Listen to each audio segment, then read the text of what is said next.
पति ब्रह्मचारी।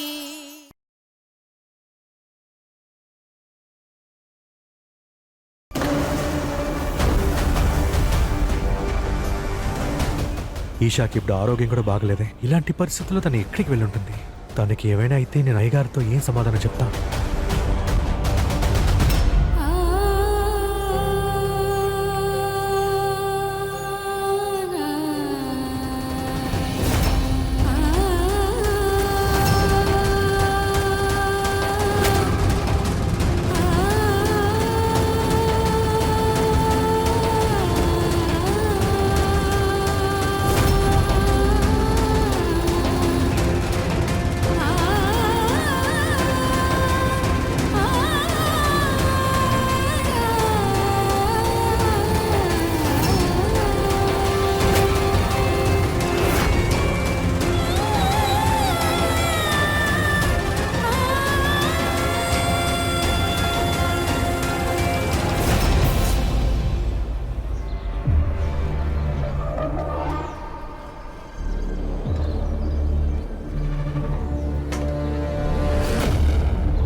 అయ్యో దేవుడా, ఇతను ఇక్కడ ఏం చేస్తున్నాడు? నాకు మా నాన్న దగ్గరికి వెళ్ళాలని లేదు, ఇతని దగ్గరికి వెళ్ళాలని లేదు.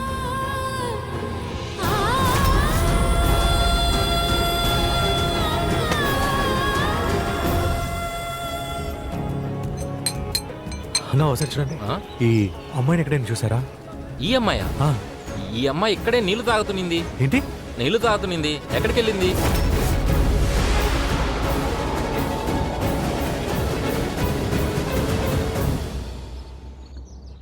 అత్తయ్యకి ఎలాగో నిజం తెలిసిపోతుంది.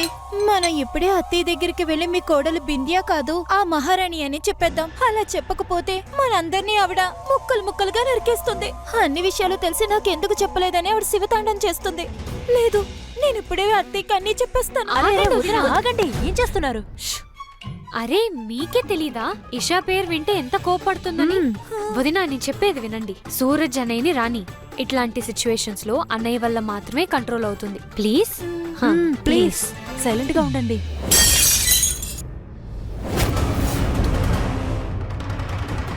మళ్ళీ పగలగొట్టావా చుట్టూ నువ్వు? ఏం చేయలేదమ్మా, ఇది ఆరో బాబే చేశాడు. ఆరో? అరే చిన్నపిల్లలా నడుచుకుంటావేంటి? నీకు అసలు ఏం కావాలి? నాకు కేర్ టేకర్ అంటూ ఎవరొద్దు. నాకు నా చెల్లి ఈషా తిరిగి వస్తే చాలు. ఈషా ఈ ఇంటికి ఎప్పటికీ తిరిగి రాదు.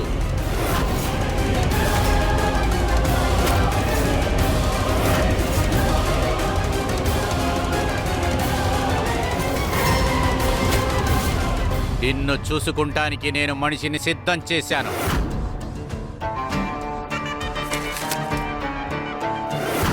ఇంతవరకు ఈ ఇంట్లో ప్రతిదీ నేనే నిర్ణయించాను, కానీ ఇప్పుడు నీకు ఒక అవకాశం ఇస్తాను. ఈ ఫైల్లో కేర్ టేకర్కి అప్లై చేసిన ప్రతిదీ ఉంది. నీకు నచ్చిన పేరు నువ్వు సెలెక్ట్ చేయి.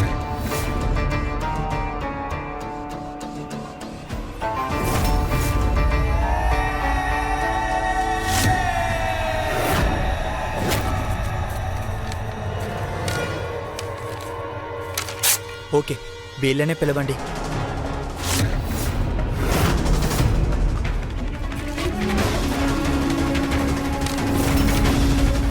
ఖచ్చితంగా యాక్చువల్లీ నాకు జాబ్ అవసరం అవుతుంది.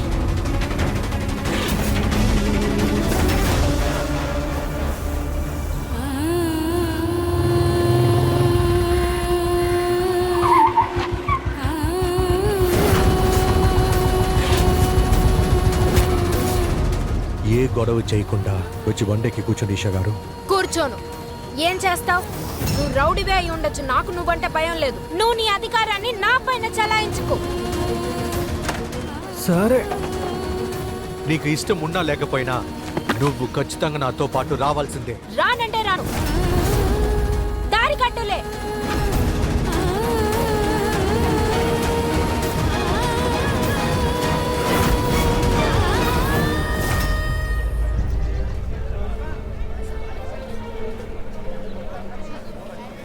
నీకు జరిగిన అన్ని విషయాలు తప్పని నాకు బాగా తెలుసు. నిజమేంటంటే ఈ పెళ్ళే తప్పు. అందువల్ల నువ్వు ఎక్కడికైనా వెళ్ళడానికి నీకు అధికారం ఉంది. కానీ ఒకే ఒక కోరిక, సరళ వదినే మా ఇంటికి పెద్ద. ఆవిడ వల్లే మేమందరం ఒకే ఇంట్లో కలిసి జీవిస్తున్నాం. ఈ రోజు ఆవిడ హాస్పిటల్లో ఉన్నారు. సూరజ్కి పెళ్ళైందని ఆవిడికి తెలిసింది. ఇప్పుడు ఆవిడ మొండికేస్తున్నారు. ఆవిడ ముందుకొచ్చి కోడలు నిలబడితేనే ఆవిడ మందులు తీసుకుంటారట, లేకపోతే తీసుకోరట. చూడమ్మా, నీకు చేతులెత్తి మొక్కుతున్నాను, ఒక్కసారి, ఒకే ఒక్కసారి నువ్వు హాస్పిటల్కి వచ్చి సరళ వదినను చూడు. ఆ తర్వాత నువ్వేం కోరుకుంటే అది జరుగుతుంది. భగవంతుడా, నేను అనుకున్నదంతా అయింది. నేను అత్తగారిని కదా, కోడల మొహం చూసేటప్పుడు ఏదో ఒకటి ఇవ్వాలి కదా.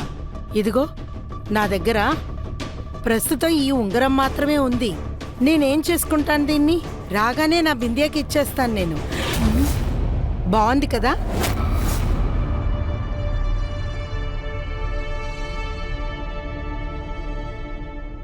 బింద్యానే కోడలనుకొని పెద్దమ్మ సంతోషంగా ఉన్నారు.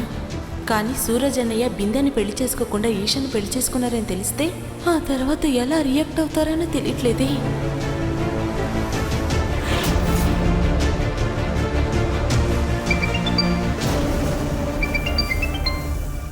ఒక్క నిమిషం పెద్దమ్మా. ఇక్కడ కాస్త నొక్కమ్మా. హలో, నిన్ను కేర్ టేకర్ జాబ్ కి సెలెక్ట్ చేశారమ్మా. రేపే వచ్చి జాయిన్ అవ్వచ్చు. Thank you so much. అత్తయ్యా, మీరు ఎవరికి థ్యాంక్స్ చెప్తున్నారు అత్తయ్యా? బాయ్ ఫ్రెండా? చెప్పండి. నువ్వేమన్నా డిటెక్టివ్ అన్ని తెలుసుకోవాలనుకుంటున్నా? మీరు నన్ను సాధారణంగా అనుకోకండి అత్తయ్యా. కావాలంటే ఇలా చూడండి, మీరు ఎవరితో కనెక్షన్ లో ఉన్నారో కనిపెడతాను. ఓ అలాగా బంగారం, వెళ్ళు బామ్మ దగ్గరికి వెళ్ళు.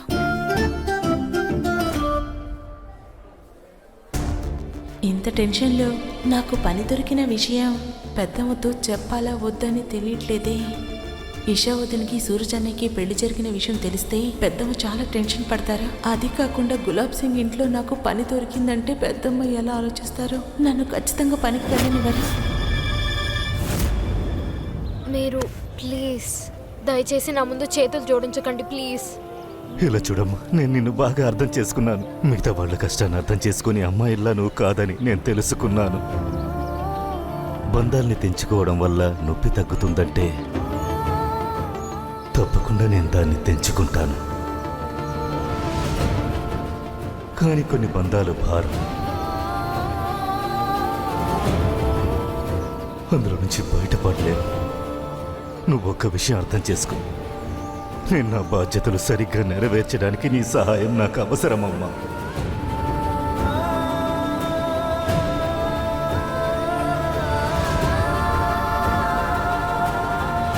మీరు నా ముందులా కన్నీరు కార్చకండి ప్లీజ్. మా నాన్న కోపంతో పట్టుదలతో నాకు జీవితంలో ఇంత పెద్ద శిక్ష విధించాడు. మరోవైపు ఈయన తన కుటుంబం కోసం ఎలాంటి త్యాగమైనా చేయడానికి సిద్ధంగా ఉన్నాడు. ఇన్ని ఇబ్బందుల్లో పడేసి ఎలా వెళ్ళను?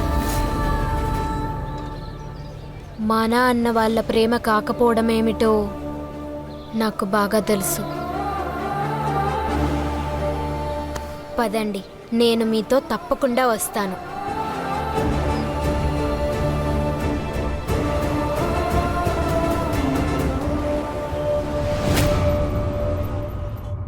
ఓరి భగవంతుడా, ఇవాళ నా సూరజు బిందియా పెళ్లి కొడుకు పెళ్లి కూతురు రూపంలో నన్ను చూడ్డానికి వస్తారు. ఎవరి దిష్టి పడకూడదు గనక రాగానే ముందు నా చేతులతోనే దిష్టి తీస్తాను. ఆ తరువాత బిందియాని దగ్గర కూర్చోబెట్టుకుని ఉంగరం తొడుగుతాను. దేవుడా, భగవంతుడా, ఎలాగో అలాగా నువ్వు నా కోరికను తీర్చావయ్యా.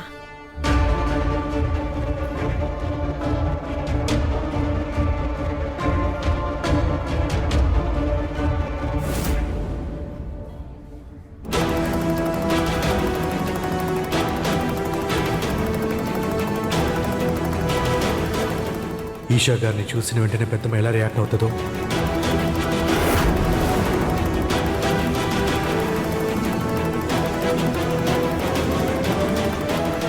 సూరజ్ ఆగు. నాకెందుకో అమ్మ ముందు ఈశాన్ ఇలా తీసుకువెళ్ళడం సరికాదనిపిస్తుంది. మీరేమంటారు? అవును, అక్క కరెక్ట్ గానే చెప్తుంది. ఒక పని చేద్దామా, తిన చున్నీ తీసుకొని మొహానికి ముసుగు వేద్దామా? కానీ ఇందులో మొహం తెలిసిపోతుందనుకుంటా. మొహం ముస్తే సరిపోతుందా ఏంటి? ఖచ్చితంగా అత్తయ్య మొహం చూడాలనే అంటారు. అప్పుడు మొహం చూపించాలి కదా. అరే అవును కదా, అలా చేస్తే పెద్ద షాక్ ఏ ఉండదు కదా. అట్లయితే అలాగే వేసుకోండి. ఆగండి, నేనేదైనా ప్లాన్ చేస్తాను. ఆగండి, వస్తాను. ఇదిగోండి, ఒక్క నిమిషం. హాస్పిటల్లో ఉన్న గుళ్ళో దుప్పట. అరే అసలు అందరూ బయట నుంచొని ఏం పంచాయతీ చేస్తున్నారు? తొందరగా లోపలికి రండి. లోపలికి రమ్మంటున్నానుగా.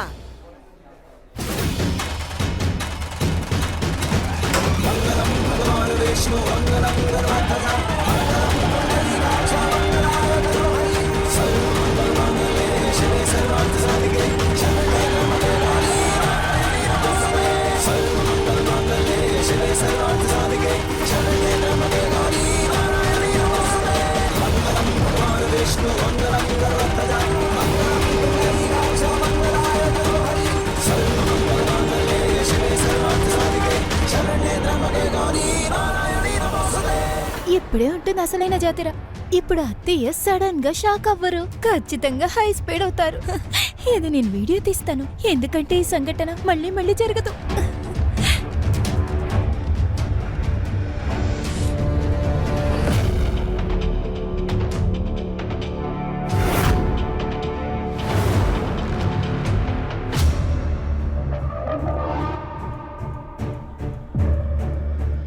ఓరి భగవంతుడా, నేను నమ్మలేకపోతున్నాను. ఇంత తొందరగా నిన్ను నా కోడలుగా చూస్తానని. కూర్చోమ్మా.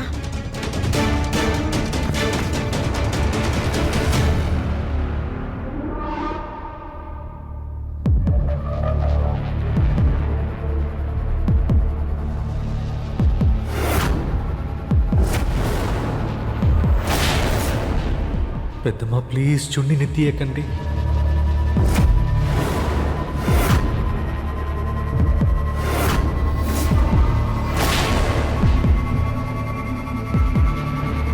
దేవుడా, ఎలాగైనా ఈ ఇబ్బందిని తప్పించు తండ్రి, ప్లీజ్.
మీ అమ్మ ఏంటి ఇంతలా నిద్రపోతున్నారు?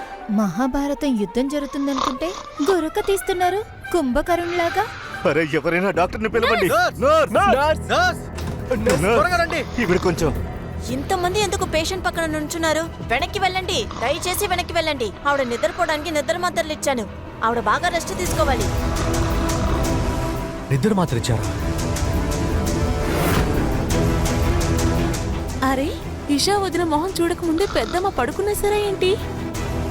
థ్యాంక్ గాడ్, అందరు తప్పించుకున్నాం. కానీ మనం ఇంకా ఎన్ని రోజులకి తప్పించుకుంటాం?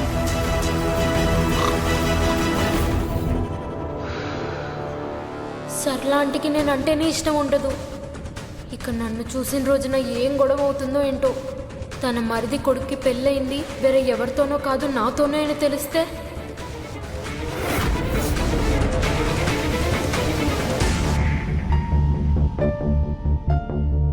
అంకుల్, నేనిప్పుడు వెళ్ళొచ్చా?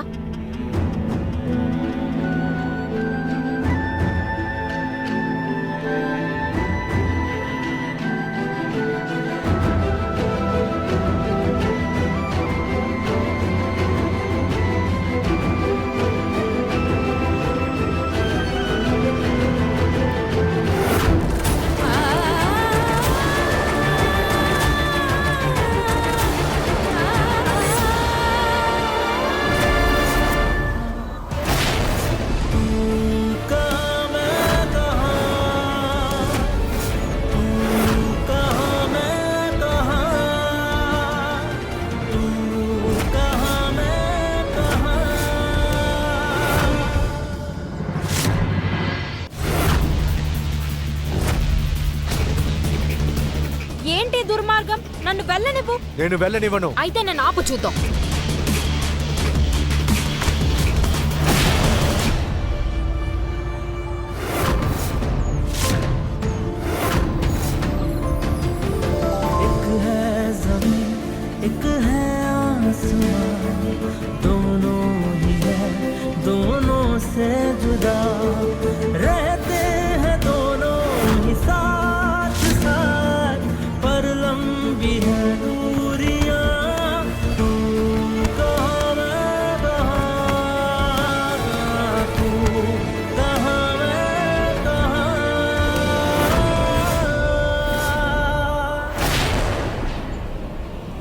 బంగారం,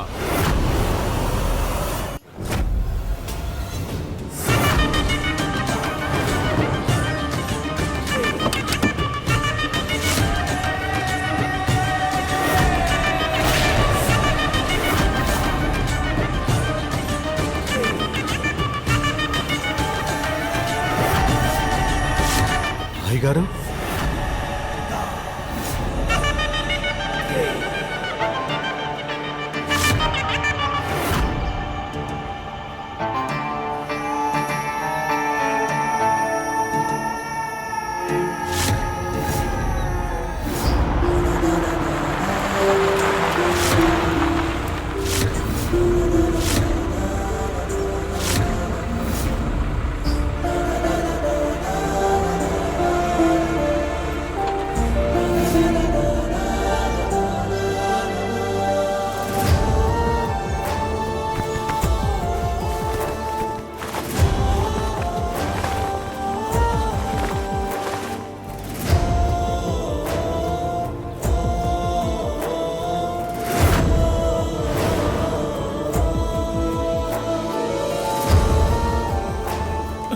నా బంగారానికి ఇటువంటి పరిస్థితి? నువ్వు రాణిలాగా పెరిగావు కదమ్మా, కానీ ఇది నీకు మంచి చోటు కాదు. ఇలా చూడు,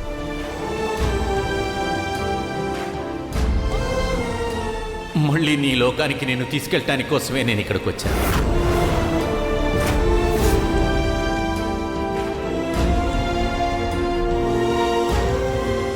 నిజంగానా నాన్న? అవునమ్మా, ఒకే ఒక్కసారి నా దగ్గర క్షమాపణ అడుగు. నువ్వు ఒక్కసారి క్షమాపణ అడిగి నాతో వచ్చి,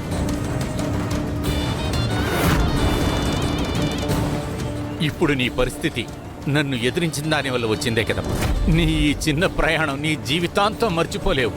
గులాబ్ ప్యాలెస్ లో చిన్నవాళ్ల దగ్గర నుంచి పెద్దవాళ్ళ దాకా ఉన్నారు కదమ్మా. వాళ్ళ జీవితాల్ని నిర్ణయించే శక్తి ఈ గులాబ్ సింగ్కి మాత్రమే ఉంది. నేనే నీ జీవితాన్ని రాసేవాణ్ణి. అవును, మంచి వేళ అయ్యగారు తనని తీసుకెళ్ళడానికి వచ్చారు.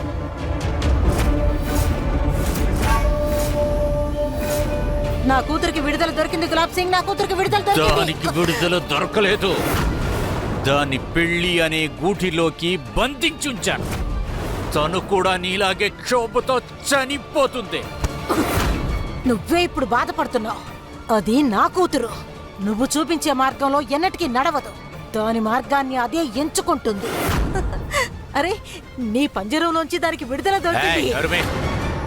తన జీవితాన్ని నిర్ణయించేది గులాబ్ సింగేనే. నువ్వు కావాలంటే చూడు, త్వరలోనే నీ కూతురు నా కాళ్ల మీద పడి తను చేసిన తప్పుకి నా దగ్గర క్షమాపణ అడుగుతుంది.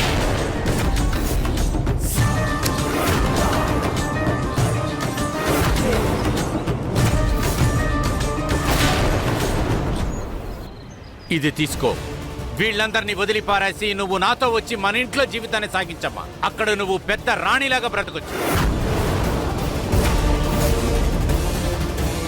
ఒక్కసారి మాత్రం నా కాళ్ళ మీద పడి నువ్వు చేసిన తప్పుకి క్షమాపణ అడుగు. అప్పుడే నువ్వు చేసిన తప్పు అర్థం చేసుకున్నావని ఈ తండ్రికి అర్థమవుతుంది. వెంటనే నువ్వు చేసిన తప్పులు మొత్తం నేను మర్చిపోతాను. దాని తర్వాత మన మహల్లో నువ్వు సంతోషంగా ఉంటావు.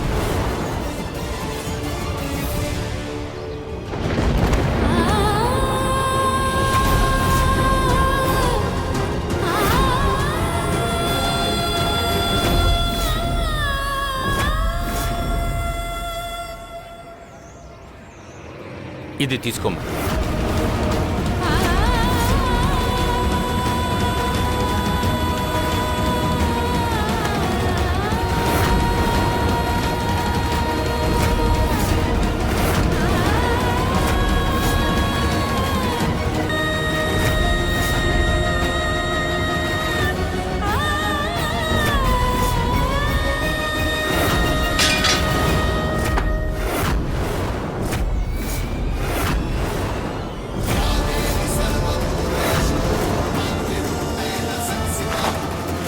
నేను క్షమాపణ అడగను.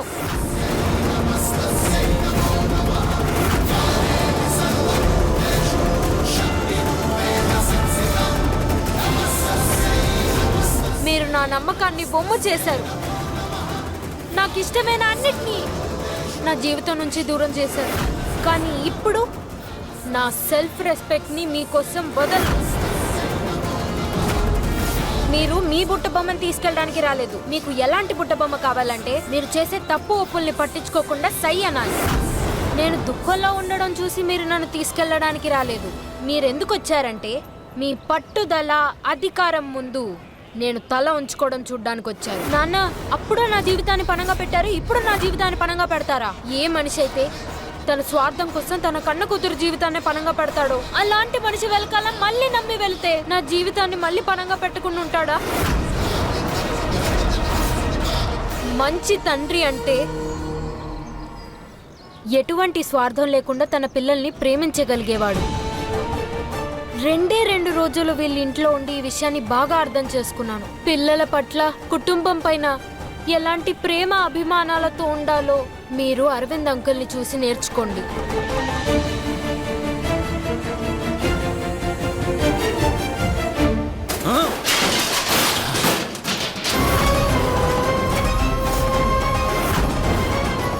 ఈ వ్యక్తితో కలిపి నువ్వు నన్ను మాట్లాడుతున్నావా? వీడు నా ముందు నుంచుంటానికి అర్హత లేని వాడు. అది ముందు నువ్వు తెలుసుకో.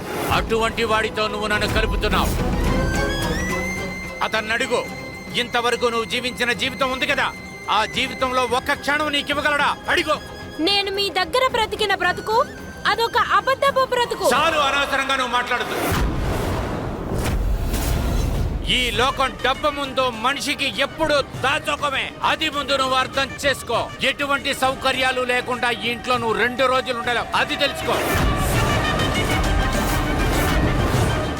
రేపైనా సరే నువ్వు నా దగ్గరకు వచ్చి క్షమాపణ అడగొచ్చు. అందుకని నేను చివరిగా అడుగుతున్నాను, నన్ను క్షమాపణ అడుగు. నాతో వచ్చే బంగారం. నాన్న, మీ ఆలోచన మారుండొచ్చు, కానీ నా ఆలోచన ఎప్పటికీ మారదు.